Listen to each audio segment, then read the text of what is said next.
qof walba wuxuu ka hadlayaa saddex xaajiyo laakiin 12 sano ka hor marka inta ka tagay noo ambalaas saaran oo cabdulaahi dhabarkii saare dadka hadasha malaha cabdulaahi shal anoo dhaawacan iqaaday haddana waa kana anoo bulshadadan i jeclihiin ay soo celisay baraada waxaa ku leeyahay mahadsan tahay inta ka horeyso waxaa halkaan aad iyo aad u mahad celinaa dhammaan mas-uuliyiinta dowladda iyo team 27 dhammaan waqtigoodii soo horay soo dhaweynteeda waxaanan filin ayaa dhacay oo waxaa maqli jiray yani qofka yani waxaad tabaysaa markuu kaa tago oo kale ama yani waxaad tahay waxaad ogaanaysaa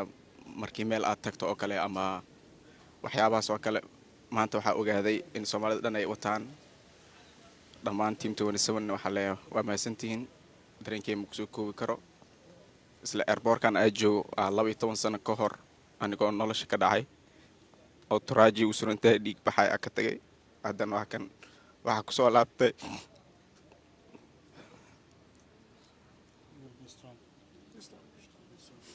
alxamdulilah dhammaan ummad soomaaliyeed waa mahadsantihiin